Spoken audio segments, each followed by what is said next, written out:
hommes qui nous écoutent, les dames aussi, on s'adresse à vous. Je pense qu'ils vont être très intéressés parce que, tu le sais, le regard féminin sur la trentaine est assez développé au Québec. Nécessaire, je dirais.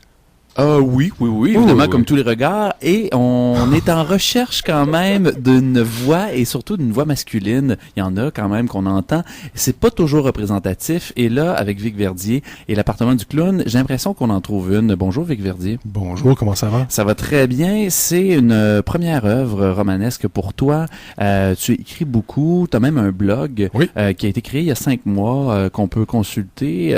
Vicverdier.com, tout d'un bout. Qui raconte quoi? Qui présente quoi? Écoute, présentement, ce que j'ai voulu faire avec le blog, c'est de vraiment donner tout ce qu'il y a autour du livre. Avec l'appartement du clown, tu nous campes au début des années 2000. Oui. C'est vraiment en plein cœur du 11 septembre. Un jeune qui s'appelle Vic Verdier. Exactement.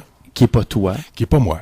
Et qui est le personnage principal, qui va vivre une rupture, qui va nous permettre de rencontrer évidemment tous ses amis, évidemment les colocs futurs, parce qu'il déménage dans l'appartement du clown, et aussi un commentaire sur à peu près tout. Ce qui l'entoure, ce qu'il vit, ce qu'il a vécu, ce qu'il veut plus vivre, et la société, et les œuvres qu'il a lues, et les influences, et ce qu'il... il y a énormément de choses. Comment t'as constitué ce roman-là? Quelque part, moi je voulais écrire un roman dans lequel je serais en train de raconter. Alors, c'est la raison pour laquelle quand on lit l'appartement du clown, Vic Verdier, il s'adresse, c'est le narrateur, puis il s'adresse directement au lecteur. On est en relation, là, il y a quelque chose qui se passe, c'est comme si je racontais une histoire. On le sait souvent, dans les histoires, on a toujours des exemples qui sont très personnels. Puis je pense réellement que là-dedans, il y a beaucoup de moi aussi dans ces exemples-là. Par exemple, là, quand on parle de la relation à l'argent, un moment donné, j'écris le calcul de ce que Phil Collins pouvait faire en 1998. Mais ça c'est moi, ça. OK, c'est quand même toi. Ça fait partie des genres de niaiseries que je me pose comme question. Et puis, je lui ai trouvé une place dans ce roman-là. Alors, les références culturelles, l'idée qu'il y a derrière, les pensées qui vont avec, puis le plaisir aussi de s'amuser avec le mot, ça, c'est directement du Vic Verdier, l'auteur. Écoute, tu dis le plaisir de s'amuser avec le mot. Il y en a, et j'allais dire, il y a énormément de mots parce que Vic Verdier est un homme bavard qui peut nous lancer sur une réflexion alors qu'on est en plein action. Comme un aparté, pratiquement. Oui. Et ça pendant quelques pages jusqu'à temps qu'on revienne au fil de l'histoire. C'est ça, exactement. C'est vrai. Pour toi, c'est important de mettre tout ça pour donner un point de vue sur ta société. C'est tout à fait vrai qu'il y a quelque chose là-dedans la question centrale, c'est quand même, pourquoi est-ce qu'on réussirait sa vie? Puis ça sert à quoi aujourd'hui de faire ça? Et puis on est au début des années 2000, les tours viennent de tomber.